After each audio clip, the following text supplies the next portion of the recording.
Good evening, welcome to the Norwood Planning Board. My name is Debbie, and I serve as the chair on the board. Quorum is present, the meeting will therefore call to order. Tonight's proceedings will go as followed. Public hearing will be open by reading the legal notice into the record. The applicant will have an opportunity to make their presentation to the board, and the board members may then ask questions of the applicant. Once the board's concluded its questioning, I will open the hearing to public comment. All members in a public attendance who wish to ask a question or make a comment need to wait to be recognized by the chair before speaking. Once recognized, please state your name, address for the record, speak loudly so everybody can hear. All questions and comments directed to the chair, and I will call upon board members or applicants as needed to respond. The board will then move to a period of deliberation. Do we have any that we're going to deliberate tonight? Determine whether or not to close the public hearing, move to a vote, or continue a public hearing. Please remain respectful to all attendees, board members, applicant, and staff. Please turn off your phones.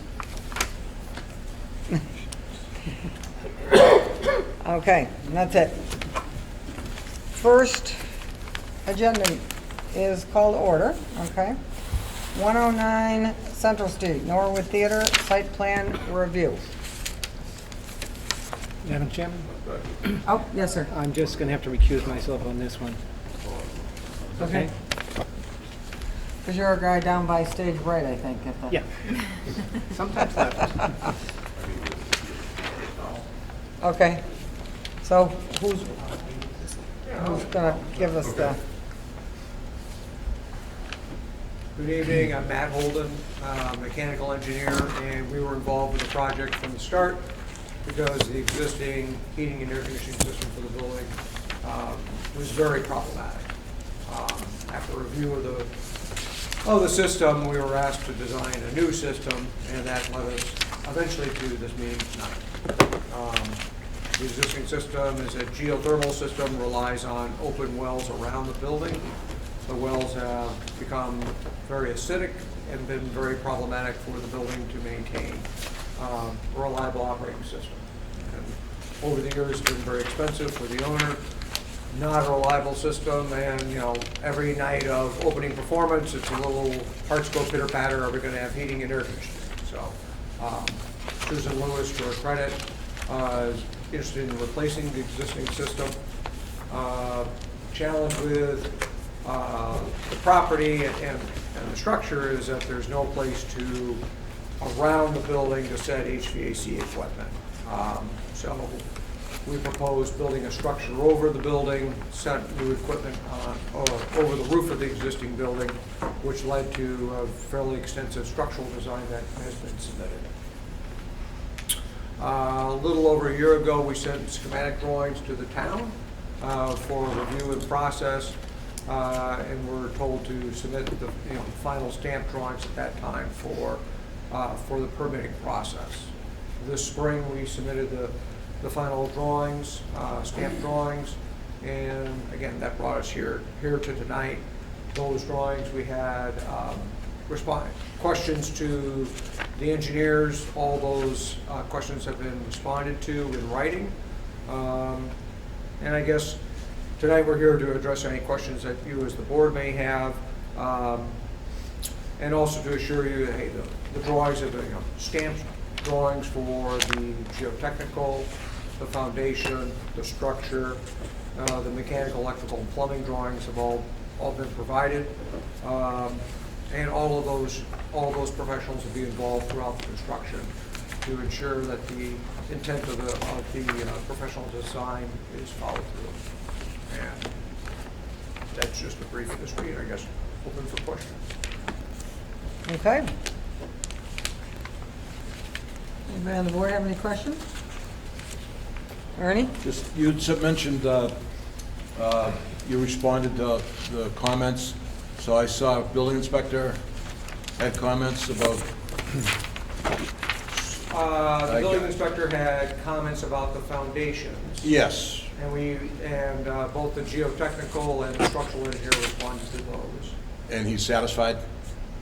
I don't want to say, I don't think they've had sufficient time to respond. May I? Yes. Both the building commissioner and the fire department had responded to us with some comments. I did speak to the building commissioner today, and he confirmed that any of his concerns could be resolved in a pre-construction meeting. And so our recommendation from the department to you all, if you're so inclined, if you're to approve it tonight, to include a condition of approval requiring a pre-construction meeting where they can discuss any of the remaining concerns that they have. That wouldn't fundamentally change the design of the project. And you would need to get back to us about that, or you would make that decision? Well, it'd be, They would they would do that. Okay. discuss that. And you're together. basically building a canopy on the, Over the top of the building, yes. and you won't see it from the front, from the, like the common, if you look up, you're not gonna see this You thing. would not see that. Yeah, the structure, the tallest part of the structure is gonna be just a couple inches above the fly tower. So like, the roof goes along like this, and then at the back of the theater is where all the sets and the curtains go up. Yeah. That's a much taller. Will be just above the roof line of that. I mean, like less than 6 inches. So you can't see that from the street, and for the most part, you won't be able to see it from the back, from the public parking in the back. Beautiful. Okay, thank you, Mr. Chair. Anybody else? He asked the questions I wanted. Also, the fire department's also been satisfied. Yeah, they would discuss any of the issues they have. I think their last remaining comment was about the method of access to the roof. Okay, I have a couple. Sure. Before you had the geothermal, it had a heating system. Where was that?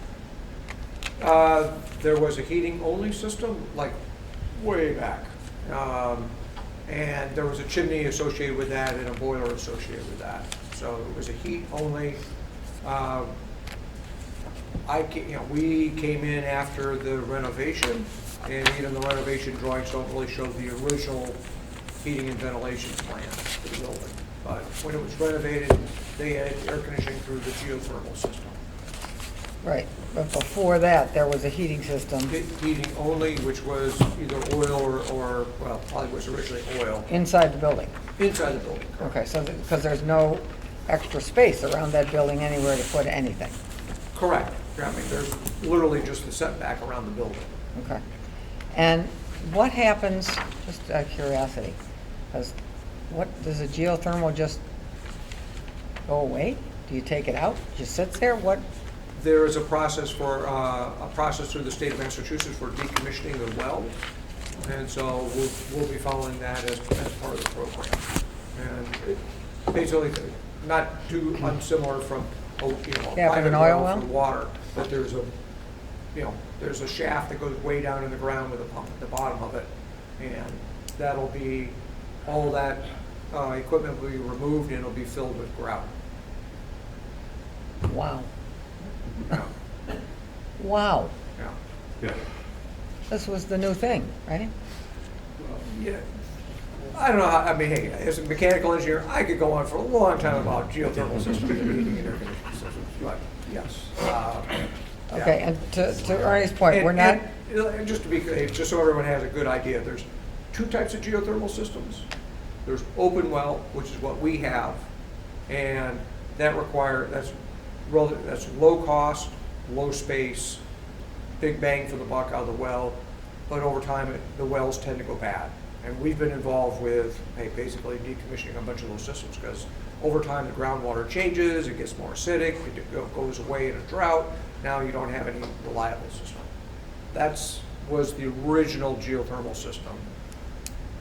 The current geothermal system uses a series of basically buried piping in the ground, so that there's no contact with the aquifer. So it's kind of a known quantity. So we do a lot of work in public schools where, that's the cat's pajamas of a geothermal system, is having this very extensive, and like that theater having a closed well system would require like a football field of closed system wells. We just don't have that land. Parking lot behind. And that's up. Yeah. So now we're going back to electric. We're going, actually, the new system that's going in meets all the, meets or exceeds all the current energy codes, and it's the heat pump. So it will use, maybe some of you have heat pumps in your home, but it'll be similar to that, where we'll be able to use heat pumps for heating, and we also have natural gas heating, just to try to keep it as economical as possible for the theater to stay in operation. Goodness for those fossil fuels, huh? Pardon me? Thank Yeah. goodness for Still- those fossil fuels. Right, yeah. Okay, But they're fuel flexibility. I like that, okay. And we are not gonna see it from the front, Yeah. so we're gonna have the cage. Yep. And these are like a splitter, so they're inside the building, so we're not gonna have the cage and then stuff on top of the cage, or are we?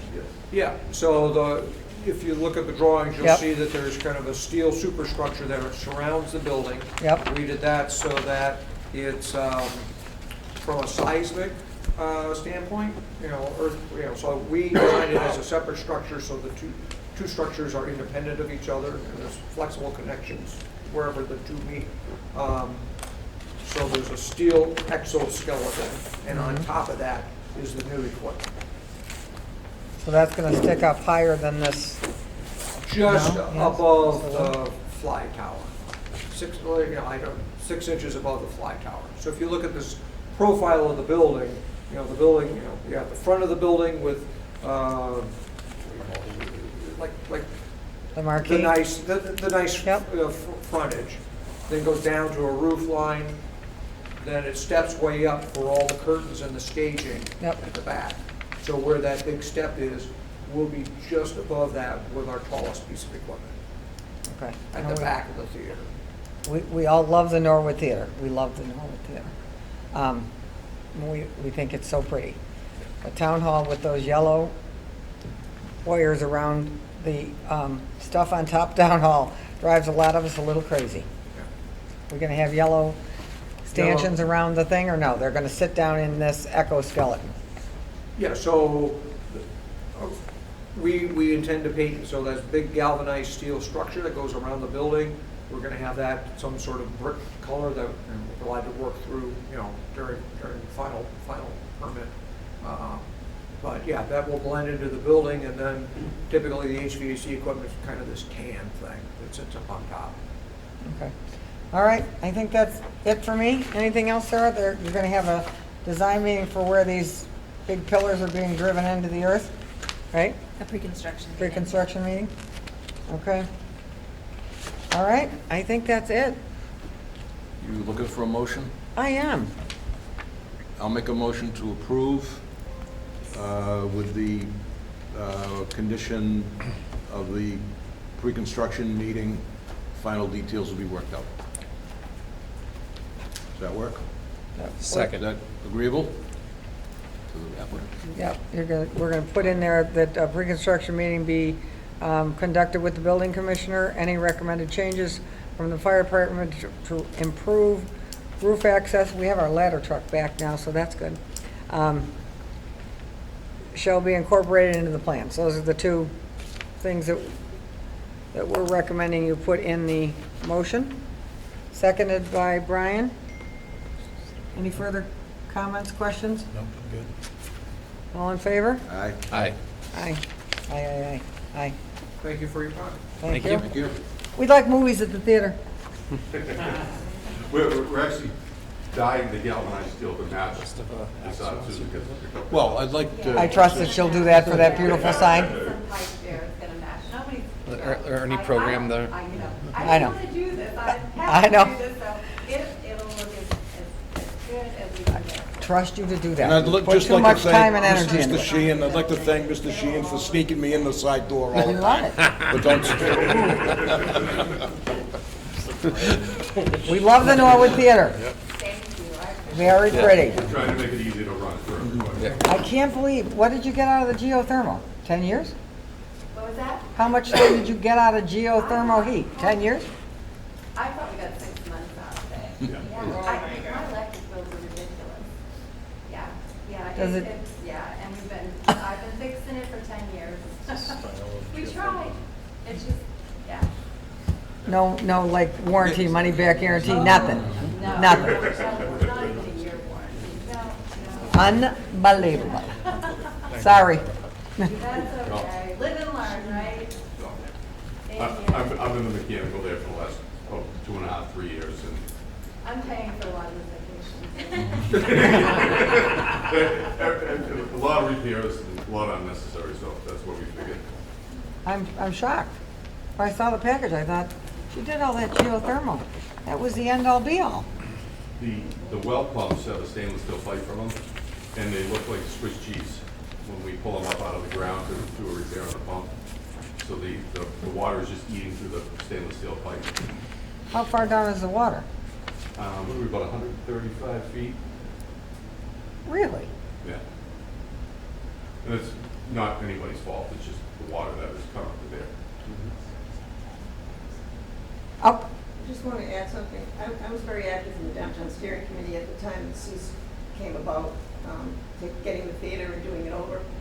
And I always want to take the opportunity when I can to commend her for the amount of business she has brought into Uptown and into this town, and the amount of donating she made when she first came in, and the time she puts in.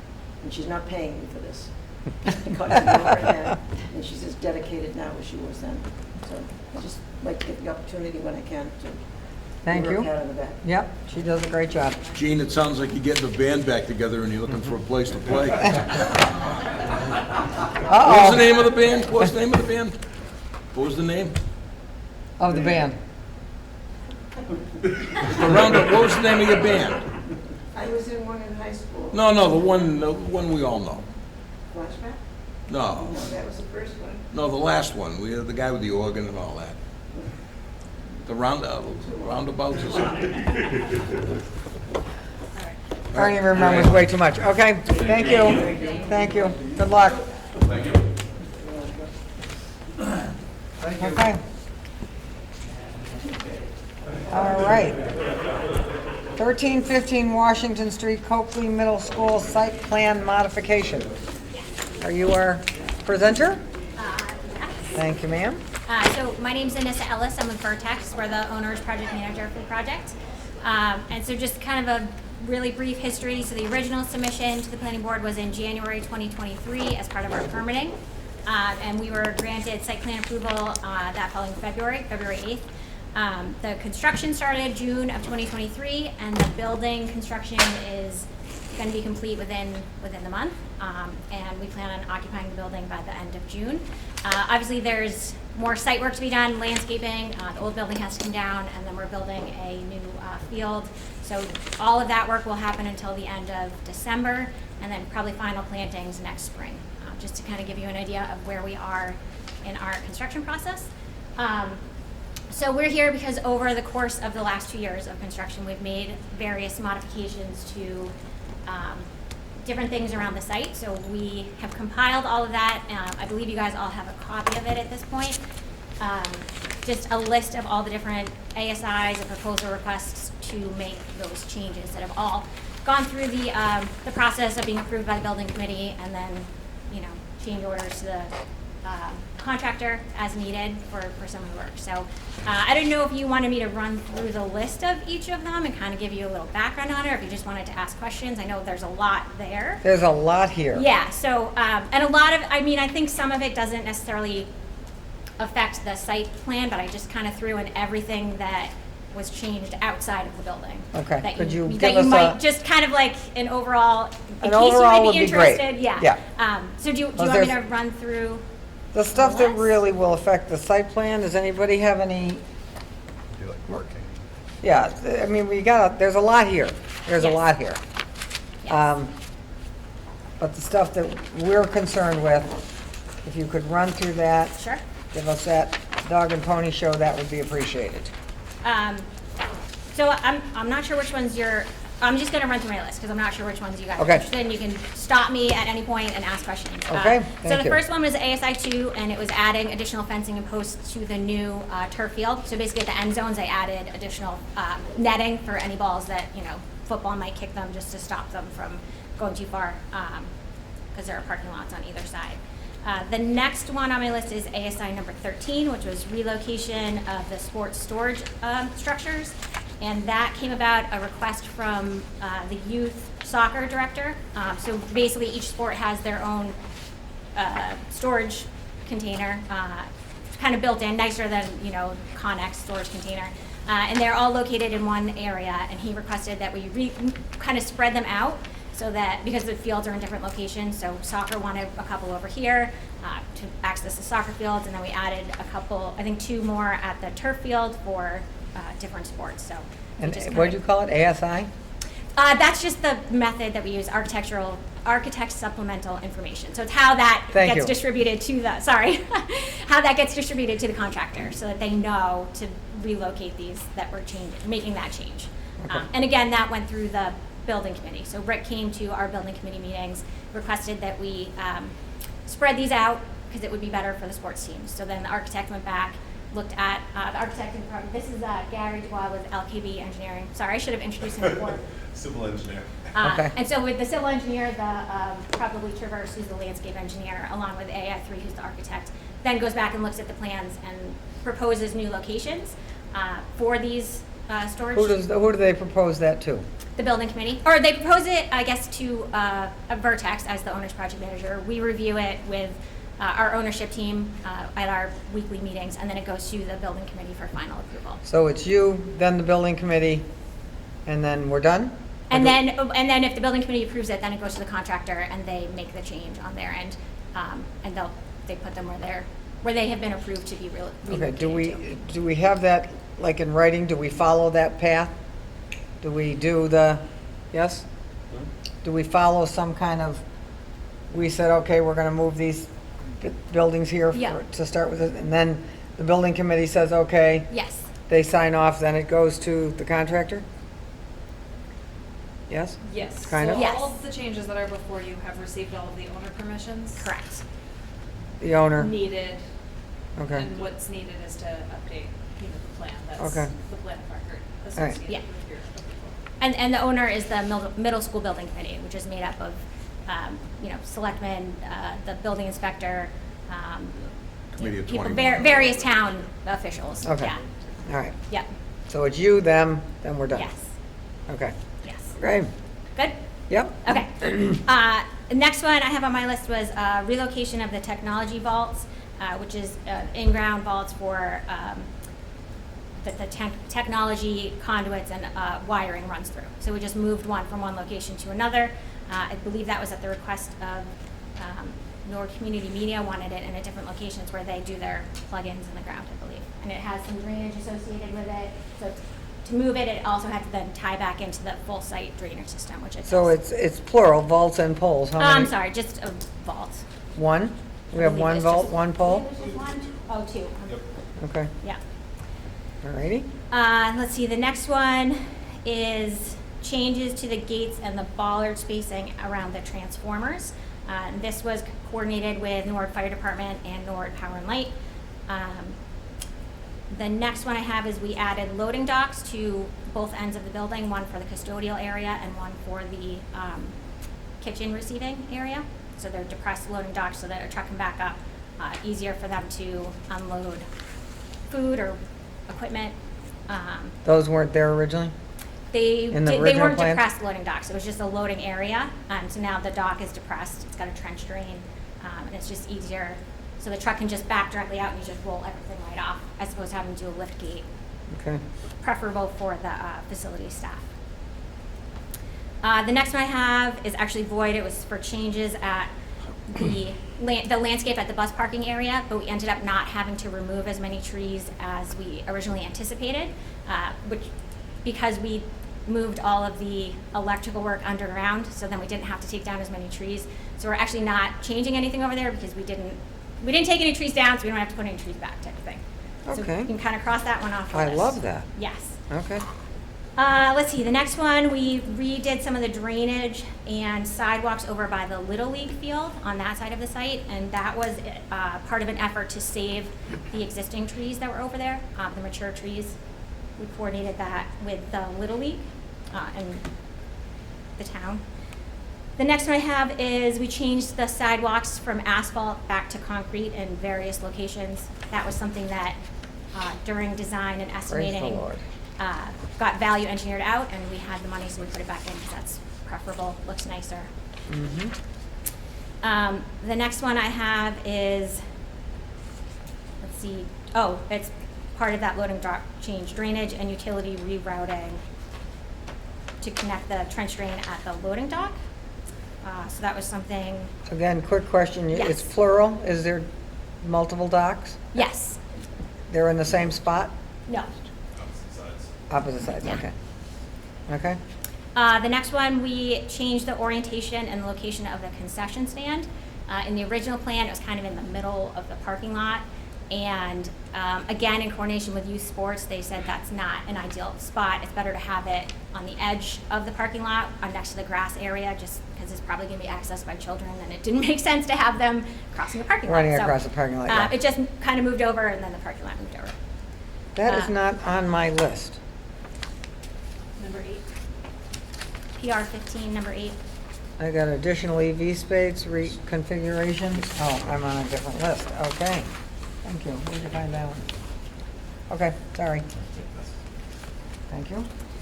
The next one I have, item number 9, was added electrical vehicle charging stations. Okay. Yep. So I don't know how familiar you are with the site, but there's a parking lot up by the tennis court. There's a smaller parking lot in front of the building, and then there's a parking lot down by the Little League field. So we added 2 electrical vehicle, enough space for 2 cars in each of those parking areas. So 6 total electrical vehicle charging stations. Okay. The next one I have is underground infiltration, which is kind of in front of the school.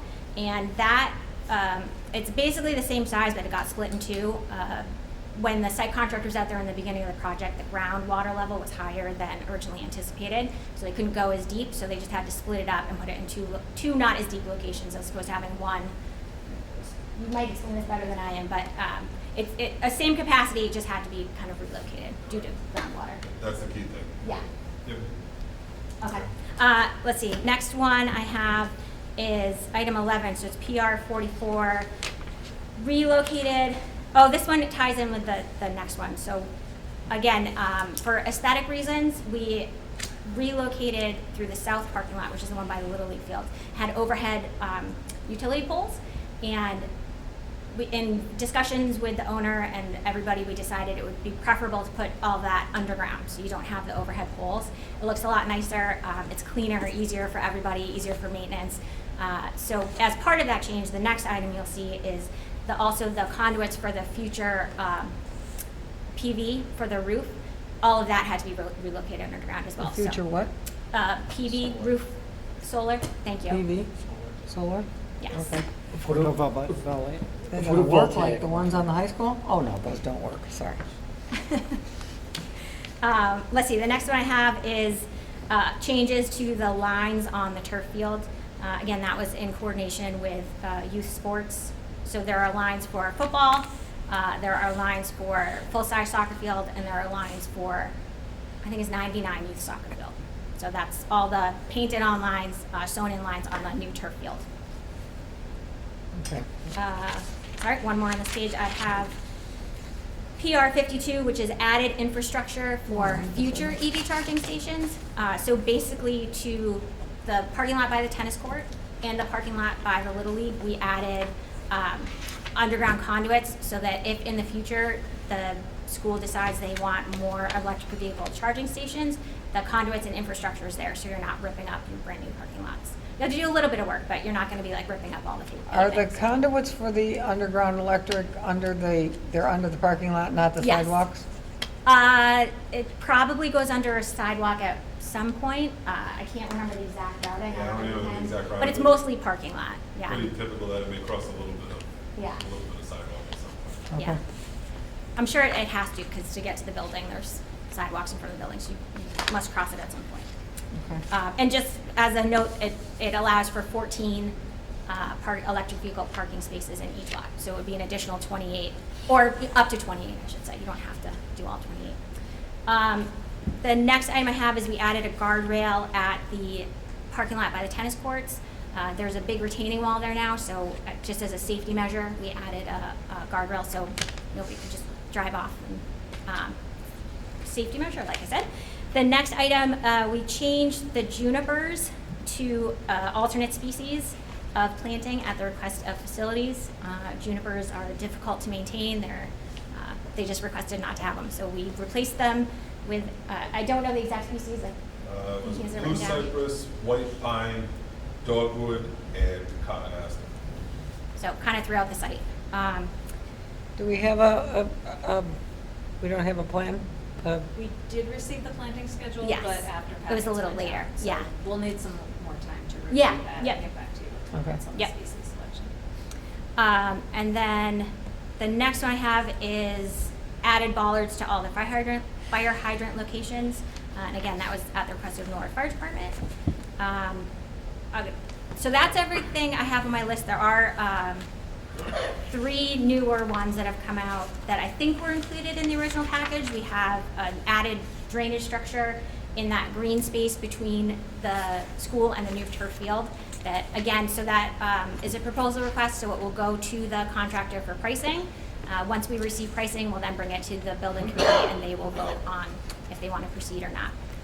Same with the next one, which was PR 93, which came out as part of our discussions previously to add some handicap parking to the lot adjacent to the Little League field. So again, the contractor will price that and we'll bring it to the building committee and they'll vote on it. This is kind of a silly thing, but what color are the bollards? Oh, some of them I think are yellow and I think some of them are black. But I can get back to you on that with, I know they're very specific, so let me make a note and I'll send you Yellow an and, email. please not red, they look so ugly. Okay, yellow and blue would be nice, wouldn't it? I will find out for you. Mustang colors? Something to stand out. Yeah, but Doesn't need the yellow. the red Yeah. bollards, it's like, oh my God, in the fall and winter, it's like, And then the last change that we are still working on, the design team is still issuing sketches on it, is we're adding a half basketball court. And so it's a half basketball court. There's some canopy, sail canopies over we're calling the peanut. It's like a little seating area that's currently in front of one of the dining commons. And they're adding a couple planting beds and like a sensory area for the students. So again, that we don't have the final design on that, but we will obviously just, send it to you. just canvas canopies, those I pointy believe things? it's just canvas canopies, yeah. Okay. Yeah. And then, an outdoor outlet and a couple of the like bollard style lighting in that area. And that's everything I have on my list. I know there was also some questions and answers that came out of our kind of like pre-meeting that we had a couple weeks ago. But if anyone has any questions, I'm happy to answer. Okay. Are there any, this was 2 years ago, but there are any sidewalks going around? Remember, we were going to do sidewalks over by as you pull in on the right? Oh, like around the back of the school? So, I'm sorry, I should have touched on that. So that is still being discussed. There's been a few different design options. It's kind of going back and forth with the DPW, the building inspector, a few different people. They're trying to decide exactly what they want to see, where they want retaining walls, where they want the walking paths. So that's still to be determined. I Okay. don't have And an who's answer in for charge that. of that? Owner, site contractor? That's more owner. It's more of an owner request. So again, just trying to coordinate because there's a few different parties within the town that are discussing what they would like to see. So, like I said, there's probably been 4 or 5 different options, and it's still kind of in flux on what exactly they're going to see. And that'll go through the same process. So once they finalize a design, it will go to the contractor. They'll price it, and then it will go to the building committee for final approval. Because the DPW initially wanted that. Yes, Mark Ryan's involved in those discussions, yep. Are the tennis courts like in the Are they there? Are they still? Yeah, there's a new kind of pathway. I don't know if you've been out there, but the parking lot's up a little bit higher, and there's a retaining wall and a path that goes around and ends right in the tennis courts. Okay. And electric's over there? Yes, and it's tied there's- in from, Yeah, there's electric in all three, kind of what we're calling the three different Okay. parking areas. all right.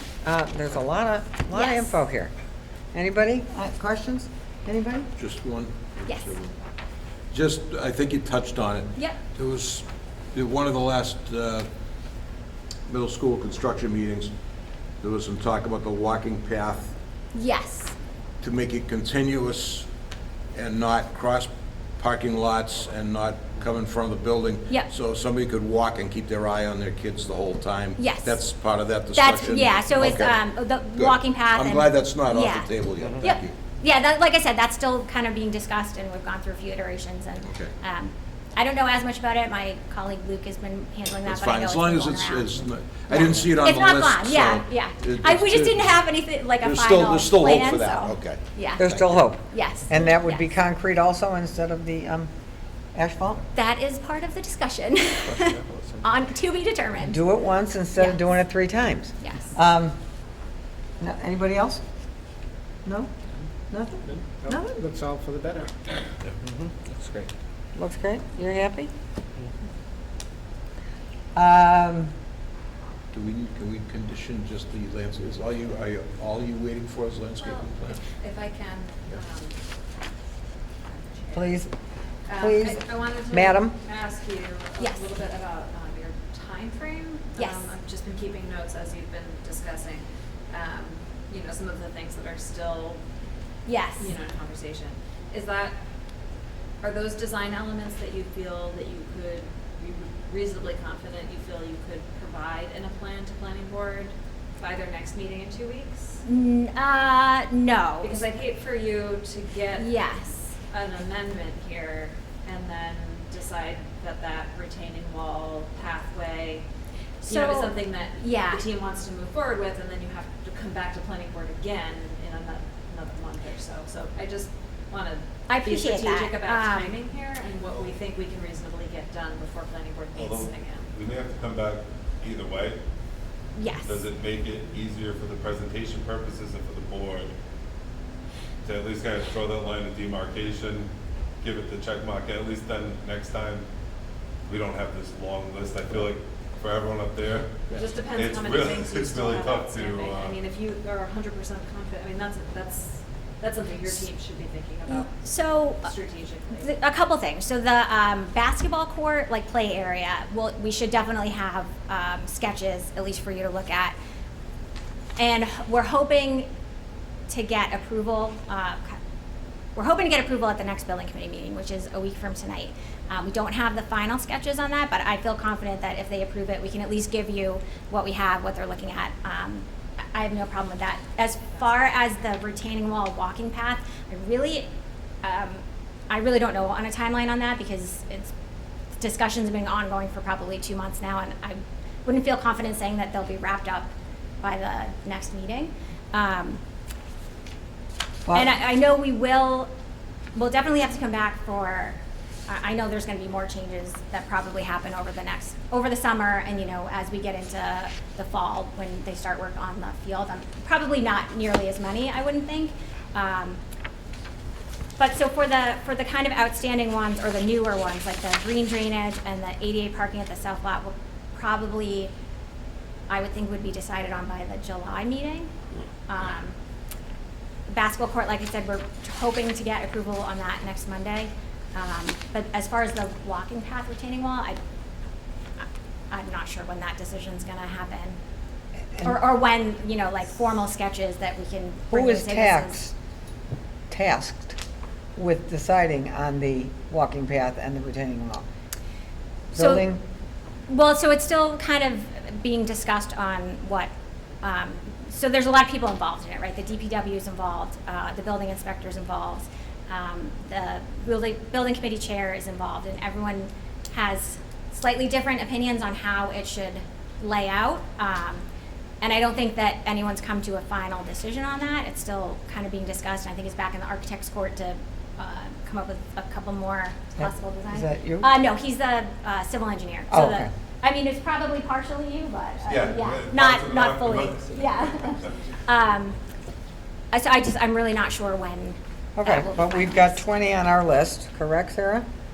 And, Why don't we vote on these, Madam Chair? And then Yeah, like I said, we're gonna have to come back, and that's a big one. So Right. whenever that would happen, would bring you that and But there's some whatever that else we- we have.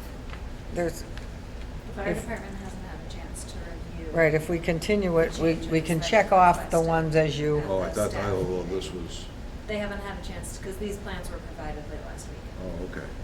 So if we- This Oh, hasn't been forwarded yeah. around. I was gonna say, I'm pretty sure the fire department's aware of all these They changes. may very but- well be, but yeah. just for our process. to if we Gotcha. continue, it doesn't mean you have to revise plans, we don't- redo, you shouldn't have to go over it all again. I understand that. So if we vote, I think, You could vote to continue, they may not even have to come back. I think they'll have to come back. Well, no, they would have to come back to Yeah. continue, yeah. So So what are we we, waiting on, the landscape plan? Yeah, I'd like confirmation from building and fire that the changes that were made in response to concerns raised at the staff meeting in April are satisfactory. I'd like a chance to Yeah. review the landscaping plan in Okay. greater detail. I was also hoping, since it seems like some of these things have been resolved but aren't reflected in the final plan, like I made a note here for item 4, that was, it sounds like resolved, that not as Yes. many trees needed to come down, like, I'd like to see that reflected, in the submission, just to tie up the loose end, Yeah. Oh, yeah. Just like update the. Yeah, you can do that. So I think my recommendation would be to Continue. continue it for 2 weeks from now, and then if there's any other outstanding items that Right, the 'cause board I have wants a- to see more information on in 2 weeks. I called a couple of people on the committee and and I didn't get, and you don't have to do the same, you don't have to go through all 20 of them again. Yeah. We'll check them off, and Yeah. hopefully we'll have some definitive, right? The green drainage, you said Yes. that was one that you didn't think would be kind of settled or finalized. It within depends 2 on. weeks? I just don't think we'll have pricing back from the contractor. Is the thing. And kind of same with the ADA parking. Yeah, the green drainage and ADA parking. I'm just not sure we'll have. It'd be great. I'll push to get pricing so we can get a decision, but it just probably won't be next week. So a quick question, green drainage within lawn between teachers' parking and turf field. What's green drainage? So we're really, yeah. Go And ahead. how much space are we talking? 100 feet, 50 feet, 20 feet, what? Green drainage is generally, it's a very generic term, but usually referring to some type of stormwater treatment at the surface. First thing that comes to mind is a rain garden or a Okay. fire retention area. It was my understanding at least that flat area between the teacher's parking area and the turf field, that it was preferred that stay flat and grassed for the school use. We did add an area drain to that location to help with drainage a bit, but that's just a plastic structure that will help drain any water that's in the area. And how much, The original design does include 3 rain gardens spread around the school, so there is some green drainage element there, and we're working on incorporating some type of rain barrel harvesting of rainwater for the play area. Oh, And, for the how painting? big a Yeah. space are we Yeah, talking? yeah. 10 square feet, 30 square feet? A rain For garden? For the rain gardens, it's tough to scale off, I'm trying to think. An idea, I'm not gonna- Probably a total of 200 square feet. Okay. Ballpark, Per rain garden? combined. Combined, okay. So maybe 30 square feet around the teacher's area and another one's 50 square feet, right? Is Yeah, that an something idea? along those lines. I can scale more if you No, want no, to, but- I'm just trying to get in my head, are we talking the I might be Bellagio, able to- or are we Oh. talking my backyard? No, they're No. relatively small. They're in the landscaped areas between walkways around the school. And Locations. they're in here somewhere I can Yes. dig And they're around? in the plans that were originally approved in 2023. Okay, If you want, I can mark up, kind of cloud them and send you exactly where they are. if no, that's I can helpful. hunt and peck, I Okay. gotta go up there and drive around, but I haven't. What's tricky with these plans is because typically we're doing this before the project, as we originally did. So there's one design to see. With these, there are a lot of red revision clouds because it's encapsulating 2 years of small changes here, small changes there. Right, and we don't go walk the site, so I don't know. So you look at it, you just see red revision clouds. Right, and where you're asking us to decide on stuff, we just can't go up there and wander around Right. because there's heavy equipment, or there's guys, or there's tape, so I don't exactly know where we're looking. Yeah. I look at this, then I've gone up a couple of times, and it's like, well, you're not allowed to go Yeah, anywhere. it's true. So, okay, so I would like to continue the hearing. Is anybody on the board, no more questions? No? No? I need a motion, gentlemen, I'll make a motion that suppose it's not postponed, but to just to continue. continue this. And the date is the 16th, is it? June June 16th? 7 p.m. Thank you. First thing on Thank you. here at the senior center. Okay, June 16th, Second. second by, and all in favor? Aye. Aye, opposed, we're good? Thank you I very appreciate much. your time. Thank you. Thank If you you. have any questions, feel free to reach out. Okay? Thank you. Thank you. Okay, number 4, presentation on proposed changes to subdivision regulations. I see Isla's hand in this here somewhere. I see you in here, madame. Okay, this is,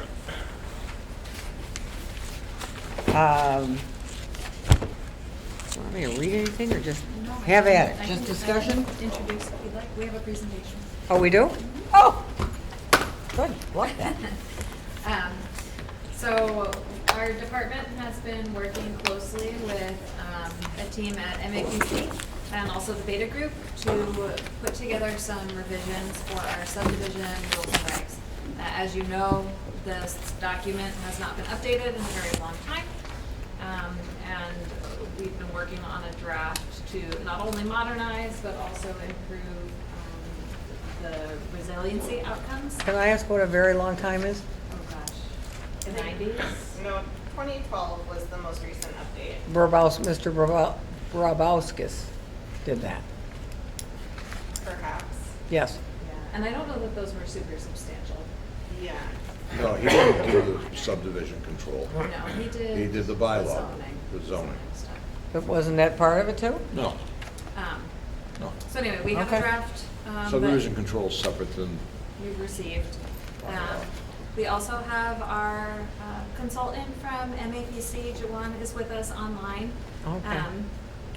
Joanne, do you have your presentation that you'd like to share, or would you like me to pull it up, or I do have a presentation Okay, that I good. can share. if you don't mind, I'd like to invite you to introduce yourself and take it away. That sounds great. Thank you so much for, can you hear me? Can you hear me? Yep. Okay, awesome. Yeah, thank you so much for having me, giving me this opportunity to present today at the meeting. My name is Chuan Park, a regional land use planner too at the MAPC. I was planning to be there in person today, but then I had a bit of confusion, thinking that the meeting is tomorrow, so I'm joining remotely. So sorry about not being able to be there in person today. Let me share my screen and start walking you through what we've been working so far to update the subdivision regulations.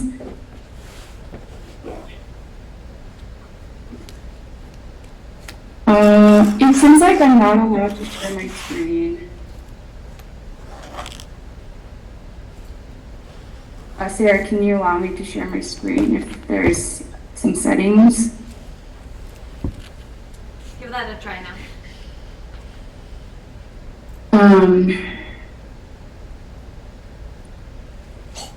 It's the small box They're at the just young bottom ones and they can't do anything. that has a little arrow in it. There you go. Hey,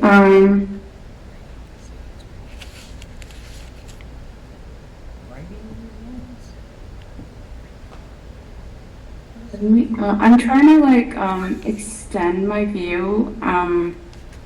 Full screen mode.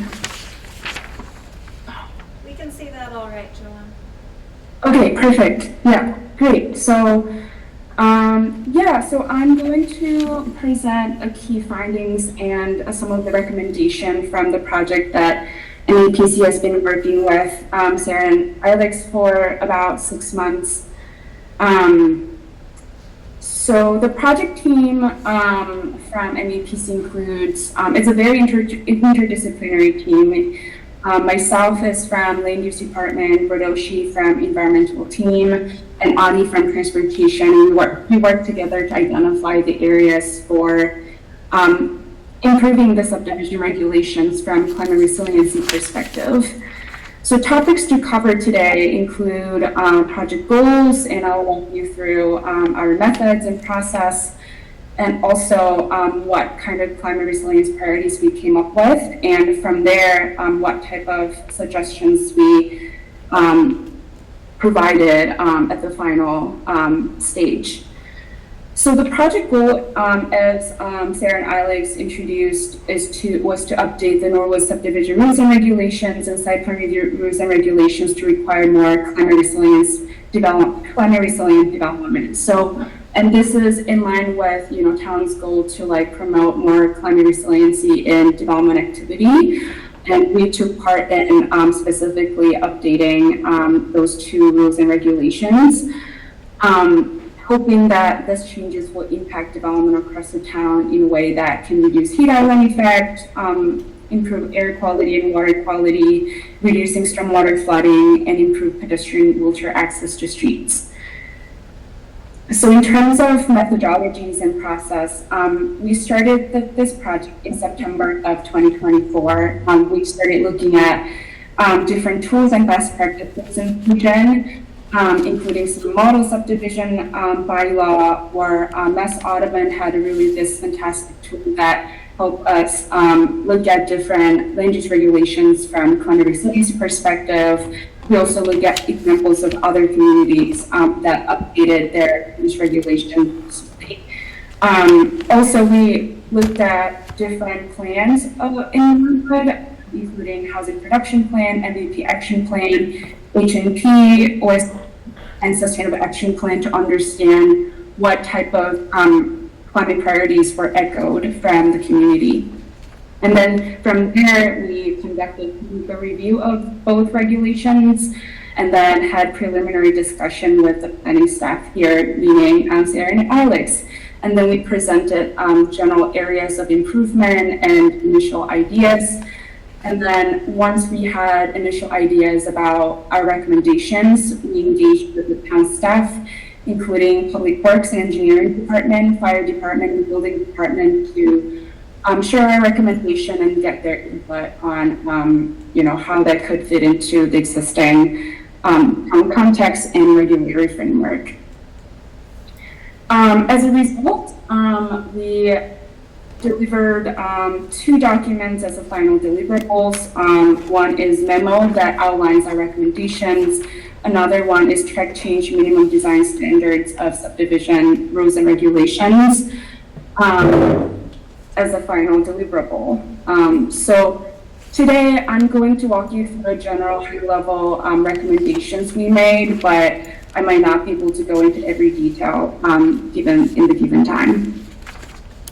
So based on our research and plan review, we came up with 4 major climate resiliency priorities. These priorities really shape the lens of how we should look at these 2 regulations and where to prioritize for updates. One is definitely stormwater management to minimize PNE services as much as possible, and encourage development to incorporate local development practices as much as possible. Also, increase tree canopy and open space and green infrastructure and stronger landscaping to reduce impacts in the town. Also, we looked at this regulations from tree preservation perspective, how we can preserve more mature trees in the town, and also improve the minimum landscaping and planting requirements so that, those landscaping practices are sustainable. Also, we looked at streets in terms of broader sustainability. How can we reduce impervious surfaces in our street system, but also how can we promote safe, walkable streets for everyone with different physical conditions in the community. So we kind of focus in 4 different climate resiliency areas when we started looking at these 2 regulations and review it. So in terms of key suggestions, I'll start with the subdivision rules and regulations. So our general recommendation was to, the updates could focus on the Section 5 minimum design standards because that section governs specifically what type of, stormwater requirements, stormwater design should be incorporated, or specific street designs and stuff that can actually impact climate resiliency. So our update focused on the Section 5. I think the whole subdivision regulations had almost like 12 sections. So our update has focused on updating the Section 5, which is design standards. And also, we have recommended reorganization of the Section 5 minimum design standards. Previously it had 30 subsections, a lot of details here, and a lot of subsections were desegregated. For example, streets and bicycle pathways and driveways and stuff like that could be categorized as streets, but in the existing version, it had a lot of subsections that can be integrated. So we looked at that and then suggested reorganization of numerous design standards so that the requirements can be more integrated. From 30 subsections initially, we recommended reducing them down to 12 subsections here on the right side.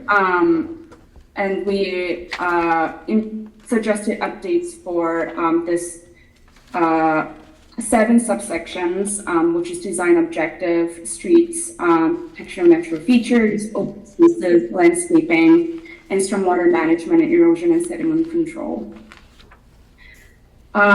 So I want to pause here really quickly and see if there are any questions so far. Any questions from the board? No? So far, so good. So far, so good? I think we're good. Okay, great. Yeah, so good. So I'll walk you through, I'll start from street design recommendations. And we recommend basically updating the street design standards to focus on implementing public street principles and marking impervious surfaces. That includes standardizing on-street parking to 8 feet across all street types. Right now, the on-street parking requirements kind of varies depending on different street types, from residential to arterials, and recommend standardizing that.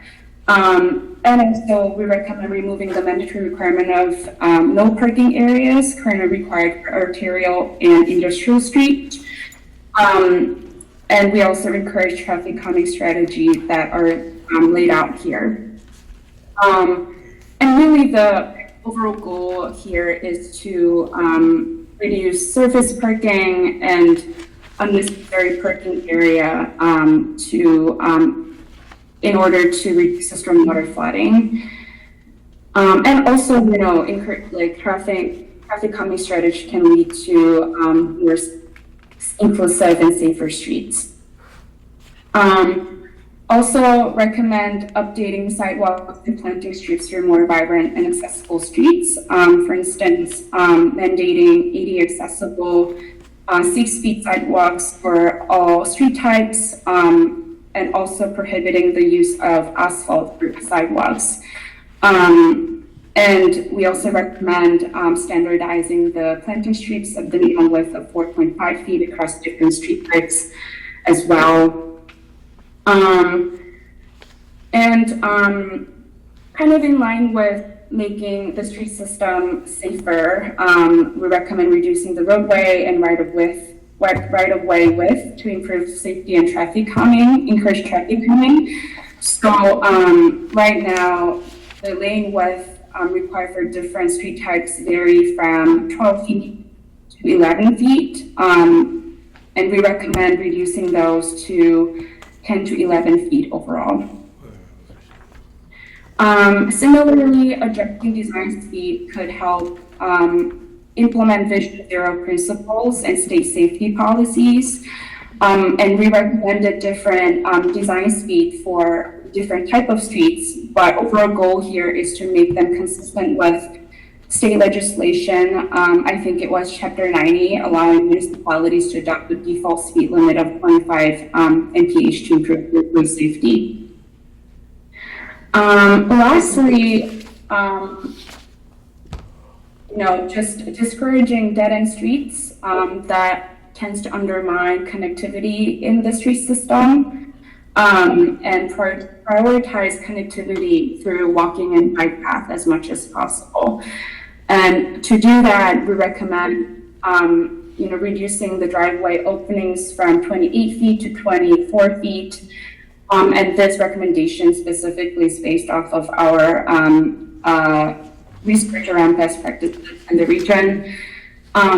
And also we recommend changing definition for major and minor driveways that is currently based on the number of parking spaces. The distinctions were made based on how many parking spaces that site has, but we recommend changing this definition to be not based on the number of parking spaces to in line with towns to reduce impervious parking spaces as much as possible. So for example, changing major driveways, definition of the major driveways to roadways that provide access to commercial and industrial sites, and changing the minor driveway definition to residential driveways for single family or small scale development, such as 2 or 4 units. And when it comes to the protection of natural features, the overall recommendation here is to require more information for developers to provide when it comes to removing the mature trees. Require more information about the number, location, and species of replacement trees in the case of removal mature trees. Right now, the Norwood subdivision regulation is requiring specific percentages for tree preservation. For example, 20% of all trees have to be preserved in the residential area, 10% in commercial and industrial. But the general recommendation here is to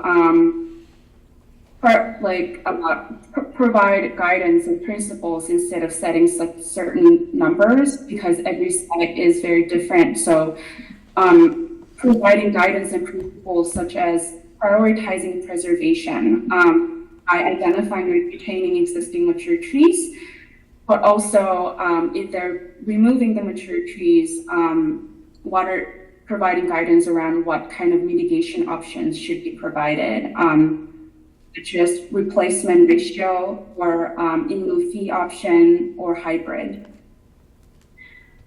In terms of open space standards, similarly to the tree preservation, it will be important to provide guidelines for open space application rather than a blanket percentage requirement.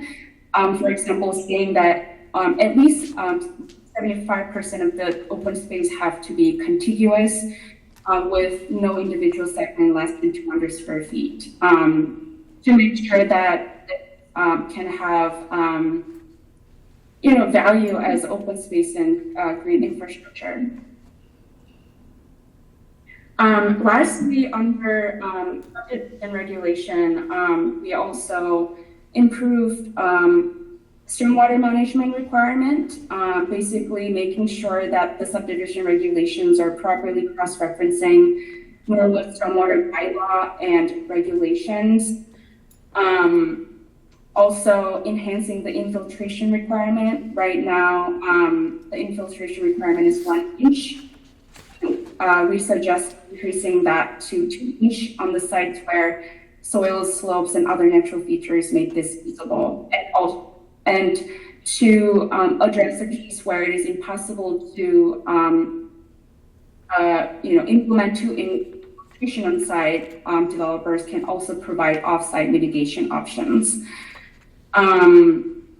Requiring Olympic development practices as much as possible, and also especially for single-family homes to include on-site recharge systems to manage stormwater at the lot level.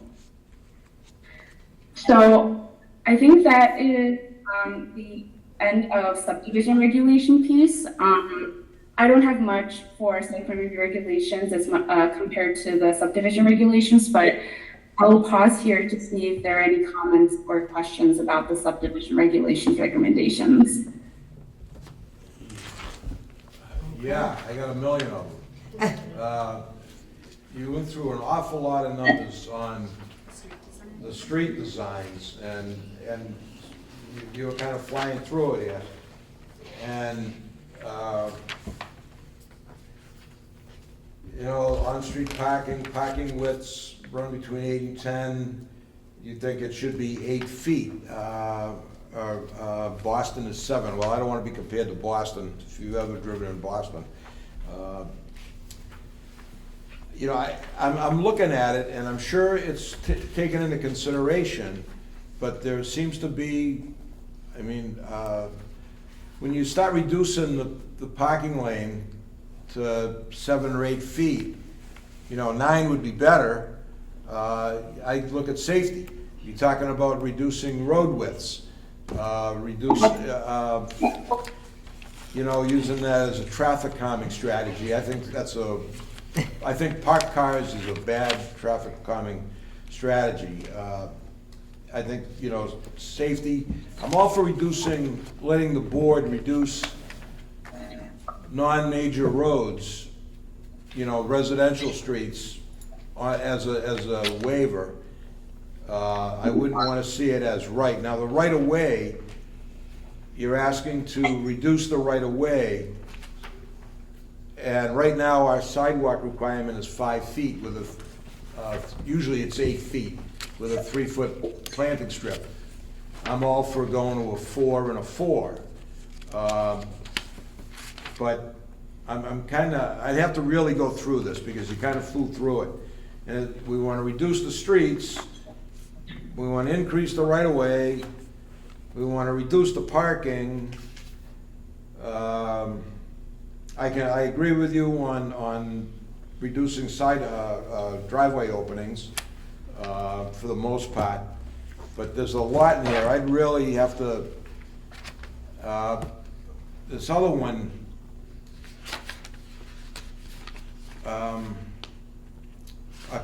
10 to 11 feet should be required on all road types. It says, when you're in an intersection, it says here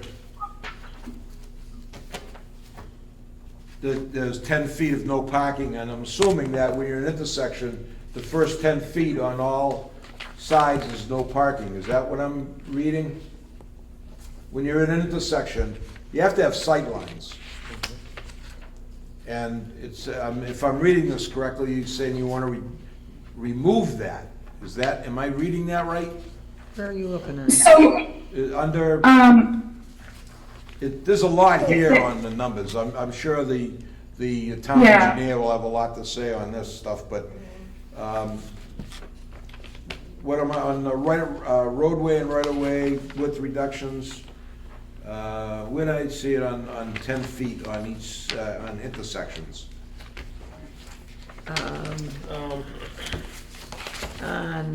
It's like third or fourth page. Yeah, consistent lane width, 10 to 11 feet should be required across all road types? No. It said about where intersections. She had it up on the screen. Yeah. Yeah, that's it. Number 8. Yeah, okay, thank you. The current industrial street cross sections designate 10-foot no parking areas on either side of the roadway. the town should consider removing this requirement to reduce right-of-way. I'm not quite sure what you mean by that intersection. Am I talking about like a four-way stop sign and the no parking 10 feet back on each side of the intersection? I'm not quite sure what you mean by that.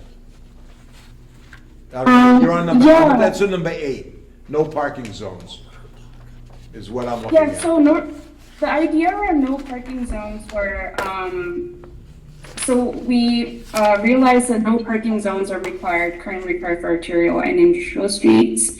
And we were not sure what the purpose for no parking streets, no parking areas were. And we tried to ask that questions throughout the staff engagement. But we're not sure, still not sure that what the utility of requiring no parking zones were. So, so that's basically the basis of how we suggested like removing the mandatory requirement. But definitely there could be a requirement in the area that no parking zones are necessary. But we didn't see the point of mandatorily requiring them for certain like arterial and industrial streets because it wasn't clear. The purpose of having no parking areas were not clear. But we can still have them, right? I mean, all you gotta do is drive down Plimpton towards Guile Street, and with a down by Avalon, where the road makes a little bend, people parked, and you have to go into the other lanes to get around the cars. I mean, we can still have them, right?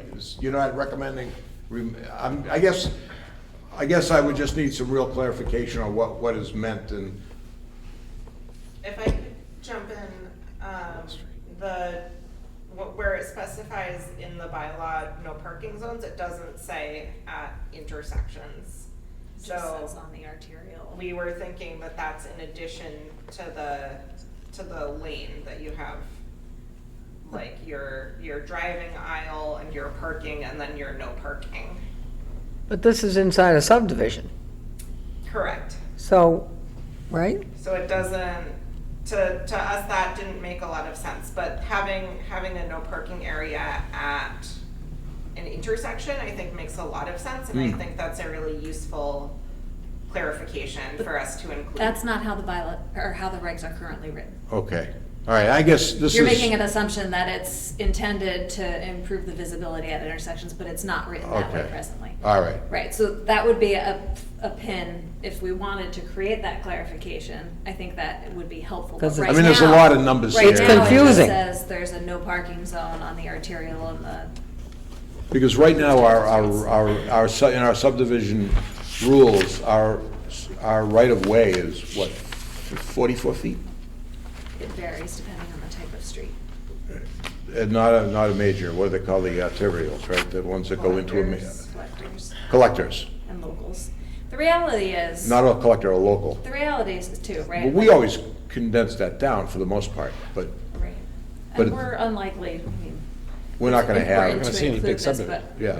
Right, a subdivision, I think. in I mean, you Norwood go at up this point to is not gonna be Westover creating Parkway more and they got, material. you know, when they built Westover Parkway, they put landing strips. They put, you know, Oh. you can land a B-52 Film over movies up there. on Yarmouth Road up there, you know. Right, I have a question on I do not understand, number one, on-street parking. What is the 8 to 10 feet? Where are we talking? From the curb to the line, right? How much room you have to park your car in? Not the In length. the street? The width of the street? No? Just on the Width edge. of that person Like, just up to the curb. that's on the side From the of curb where to- you drive. From the curb to the white Yeah, line. this is the road. Oh, Where you- so we've reduced the width of the street, but we want to leave 8 to 10 feet? Because of, So there's a couple of different parameters, there's a few different measurements, right? You've got your lane width, yep, you've got the width of the parking space, okay, just to the right of the lane. right, Right, and then we've got widths of the buffer strips, the landscaped Right. planting areas, and then you've got, sidewalk widths. All of that exists within the public right of way. okay, Right, and so there's some tweaks to all of these measurements that are proposed here, depending on what kind of street it is. But in general, increasing the size of the planting strip reducing the size of the roadway width, reducing the size of the parking space. Can I ask I mean, this young lady I one agree. question? Yes, Did I thank you. miss in here sidewalks itself? 5 The feet. width, right now we're at 5 feet. Is 4 adequate? I always think it is, but especially, is 4 feet adequate No. for a sidewalk, or is 5 still the standard width of a sidewalk? DPW is looking for 5. And, DPW suggested 6. oh, They 6 suggested feet to improve Because of the pedestrian snow plowing? experience.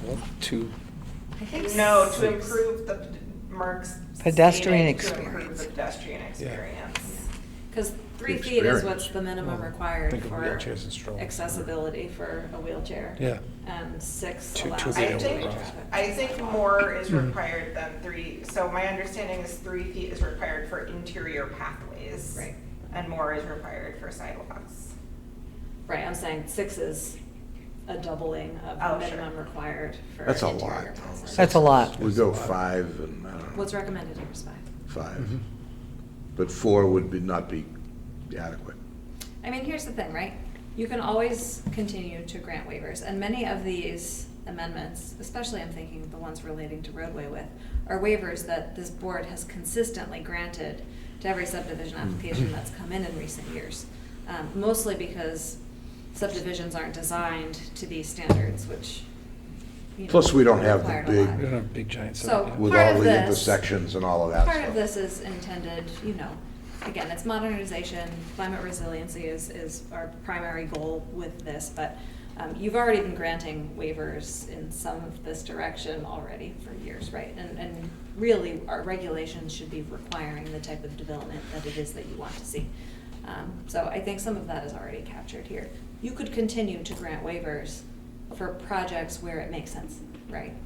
Whether it's a I've No, I seen, agree. I've seen you guys make those I waiver requests. agree. The The sidewalk plan- on one side yeah. or the other, or it just makes sense given the natural topography or the layout of the development. I mean, 20 that years ability is ago, always going to be 20 there. years ago, we were granting 2-foot planting strips. And that You know, didn't work. They just don't work. Right. I mean, you know. they just Everything's don't work. dead. This is an attempt to try to refocus to the type of development that you'd want to see if no waiver requests were granted. But of course, that process still exists. And a lot of the stuff would be, we're way beyond what some of the stuff would incorporate. I think that's probably Mhm. accurate. Horse is already out of the barn. Yeah. Land left to develop in Norwood. Something I probably should have made clear when we first got started is the presentation for you all tonight, the ask here is, this is informational, you know, we're still Yeah. engaging in this process. You know, there's no vote tonight to adopt these, right? Just Like, this section was a lot of this is- numbers. This is a ton of information. This is, in fairness, the first time, you know, you've seen or are hearing about this project, even though it's something that Jawan and her team and Alex and I have been working on for a number of months. So this is an opportunity for you to kind of be looped into what we've been working on. You know, spend some time with it. If there are questions, you know, that, you know, we can answer, that Jawan can answer while she's here, it's a good time to do that. But we can continue to engage with one another in conversation. We have already been engaging with, you know, other staff departments. So Mark Ryan has reviewed this content and spent some time with our team, as has the fire department. And those are really kind of two of the bodies that provide the most feedback when you're looking at, you know, your subdivision applications and waivers. And- So, they've seen this before, but this is not like this is not the final destination for this project, is I this didn't see evening. anything about bike lanes. Okay. Okay, and this is a grant that the planning department applied for, correct? Yes. And how much was the grant for? So I think it was, so it's a technical assistance program grant from MAPC. My recollection is it was, the scope was around 76,000. Is that, does that sound right, Juwan? The project itself was initially budgeted for 40,000, and then with all contributions from MEPC. And MAPC stands for? Metropolitan Area Planning Council. Thank you. And About, you made reference, or Sarah or Eilish, whichever, made reference to Prospect Street, that we granted waivers for width and had many discussions about sidewalks and all that, remember? And then Fales Ave is still sticking with me. Is there any way we can look into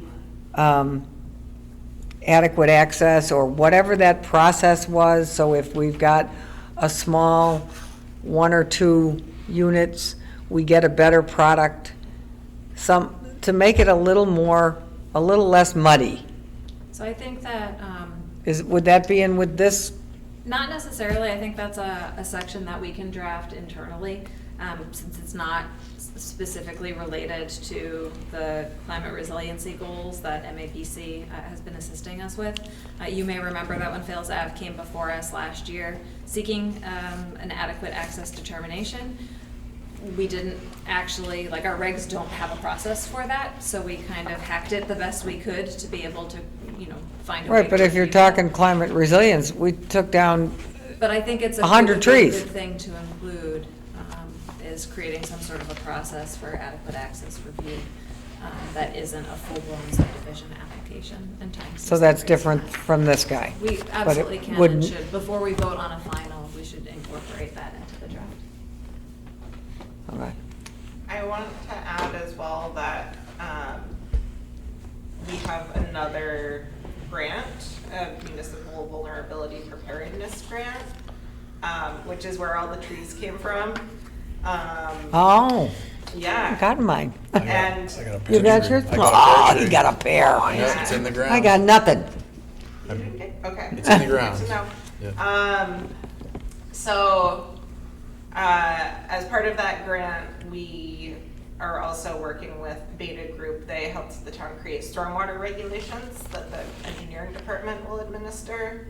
And they are also working on creating new plates, which Yep. is like the details at the end of the subdivision rules and regs that show the engineering design for how the roads are supposed to be constructed and how the sidewalks and catch basins and so on are supposed to be constructed. And they're called plates? They're called plates. Plates. It's one of the appendixes.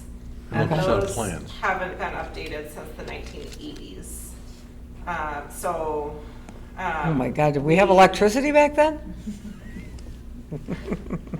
So we are also, before you all have any sort of public hearing where you're making changes to the rules and regulations, we expect to have those within the next month for your review as well. Okay, thank you. That one's just, I mean, I'm loving all this. My work is done here. I can go home now. Okay, you want to open it up for questions? Is she, No, I think she's got some. you got more to go? More presentation? She just got started. Oh, hold on. A few slides for site plan review regulations, but I just wanted to ask Sarah and Alex's thoughts on, like, should I continue or should I pause at the subdivision regulations? I actually think pausing at the subdivision regulations, that's a good place to wrap up for tonight. And we can touch base, about site plan a little bit more. That sounds like a plan. Awesome. All right, thank you so much for all your comments and feedback, and looking forward to continue collaborating on this piece to get it to the finish line. Thank you. Thank you. Thank you, Thank Joanne. you. So Thank you. I've got one quick question, Sarah. Low impact development and cluster housing, same thing? Semantics, completely different. Two different concepts. But Some of related. which, related, can achieve some of the same goals, but Does it have, those are terminologies that refer to different development. so it's got to be a different piece in the So rules and cluster regs? development is the concept that we spent some time talking about late last year. We were talking Which we about don't it have. in terms of open space, residential development, or conservation development is another way of referring to a zoning mechanism that allows for either an increased density in a subdivision, in exchange for permanently restricted open space. That's what cluster development refers to, and low-impact development refers to kind of design and development principles generally that have, less negative and harmful impacts. So do we have, Natural. I got those two distinctions, Yeah. but do we have to have two different places in our, one has to say low-impact development, and one has to say cluster housing? The cluster has to go in the zoning bylaw itself, Okay. rather than in the Different. regulation. It's And that's not different. being proposed here. Okay, I know it's not, but, So. If that was something that the planning board wanted to continue to pursue, we could pick up that conversation where we left off at the end of 2024, and we could talk about that as a potential zoning bylaw change for some time in the future. I don't know Okay, how I'm much gonna we go got real left. quick. So might be helpful in the future, when we continue, when we get farther down the road, to actually do like a locus, okay, with the right-of-way, sidewalks, planting strip, parking. Debbie likes the We- visuals. we I like a put visual. the actual footage, of what we got. And so, to me, that makes more, I can look at it and say, okay, we got 5 feet here, we got 4 feet here, that's 9. That's 9 and 9 is 18, and now you got the rest is, what do you want for your road with parking? If you're gonna allow parking, on-street parking. Can I ask this, what is does anybody get why we don't want to have dead-end streets, or, cul-de-sacs are so 80s, speaking of the 80s. It's like flow. Oh, they What's your never thoughts like on them. that? It's just a bunch of that's the concrete. thing that I'm How about most- explanation? Why we would avoid, why we're looking for Curve like Street, yeah. flow. Right. Right, so from an accessibility for safety and emergency equipment perspective, having a cul-de-sac is less than ideal. And also having connectivity for, folks who are, when you're thinking about a complete street and being able to walk and access the places you need to go, it may be much shorter to walk to the end of a block than it is to go from one end of your cul-de-sac all the way out in your neighborhood and then access all of your other services. I do agree with that. So the Okay, but the connectivity other, of having open devil's streets advocate, is- you're on a dead-end street, more desirable for, it depends on, 4 houses on the road. yeah, you have less houses on the road, less neighbors, the kids can Yeah. wander out on the street. So is the connectivity thing, why? I guess I'm wondering. Well, I think you have to weigh the public interest against potentially the interest of the individual homeowner who happens to live at the end of the cul-de-sac. And who's to say that that individual homeowner wouldn't need the accessibility of having connectivity to the rest of the neighborhood and the goods and services that's provided? People have different preferences, so I think it's our responsibility to kind of look at it from the 20,000-foot view and kind of figure out what might be best for the community generally. I can't think of the last subdivision we did That cut through. that had a flow. Everyone has been cul-de-sac, Dead end. hammerhead, a loop in Prospect, one way in, one way out kind of a thing. I can't remember where we've connected streets. Well, Well, from a climate resiliency, we're talking a lot about trying to reduce kind of this heat island effect and reduce the amount of pavement that we have associated. Cul-de-sacs, if they were to be built to spec based off our current subdivision regulations, like you could land an airplane on them. That is a massive amount of pavement. Oh, I'm sorry. Throw something at me. So, and again, I threw looking him at in kind of the greater good, public benefit. You did throw something Where's at that me. water? Mr. Well, I have no Shan. problem reducing it, as long as it's safe. Wait, I'll put a bag over his head. But I can't think of the last time we did a street that cut through anywhere. Ernie, Joe's got a question. I think the reason why we have all these cul-de-sacs is it's the last piece of land that, Yeah. and everything else is around is developed, so. Right. What do you do? This is how we're gonna develop it. We only have this street here, and there's Yeah. we're backing up to all these other streets. It's already been built. Right. There's no place to go. That's right. It's- And I so can't- that's where we are in this town for the most part. I can't guess think- I can't someone think could of- surprise us if there was a chunk of land that was bought somewhere. I don't know where, but there's not too much of it around where you may not have a cul-de-sac. I but, can't think in what- 20 years, I can't think of a development that a through street, over 20 years. And I think developers think it's a buying thing. I mean, people want to live on closed streets. Well, Joe's right, there's no real, Right, but Prospect, they could cut through, there's a few places they could cut through and, There was a paper road in there, right. wasn't there? Yeah. They could have come out the other side over here or over here, but closed streets. I think those were a little tight, though. And Yeah, they didn't- the Yeah. topography was like kind of dropped down. Yeah. It was kind of. Yeah, they couldn't do It that. was, No topography left. right, well, yeah, so it was pretty difficult to do that. God, it makes me cry.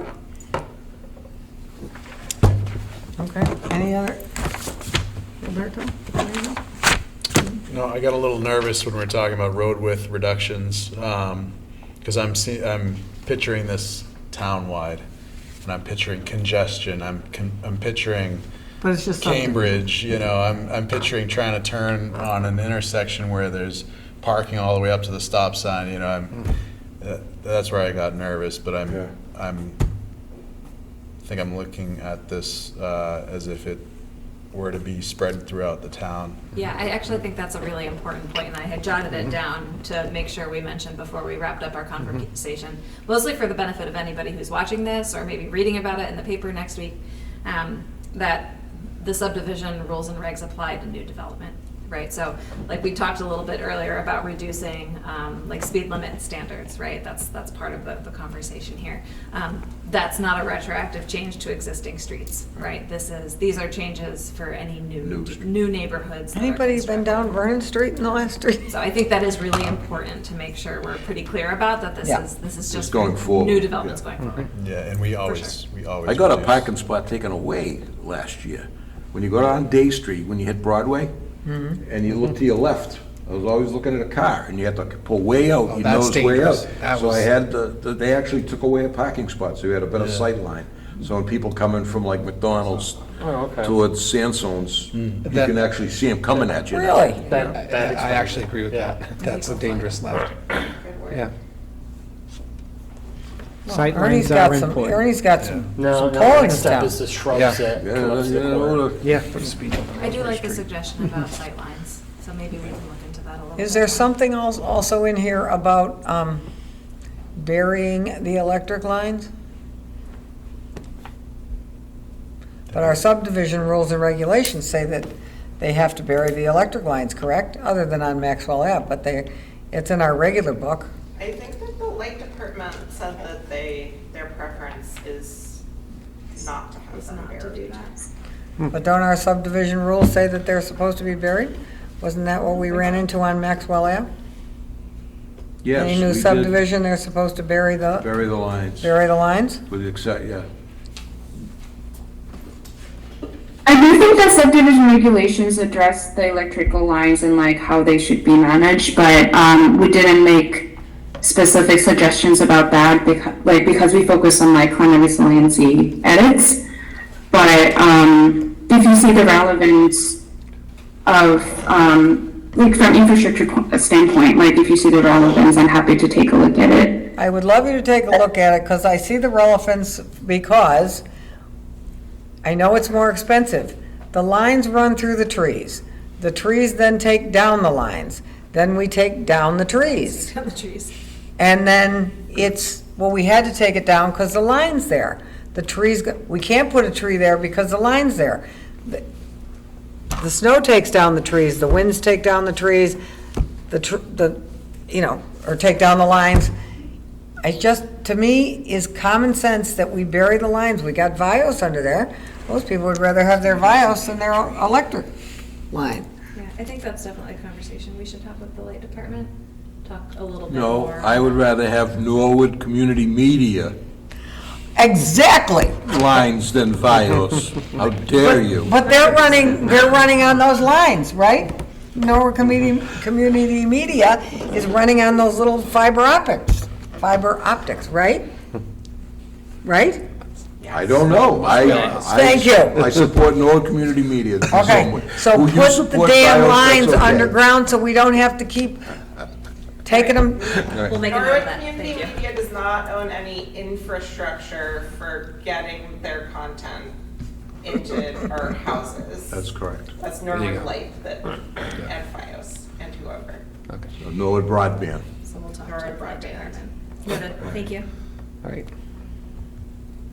Stay And low. we lost 3 trees on my street because the lines went right through them.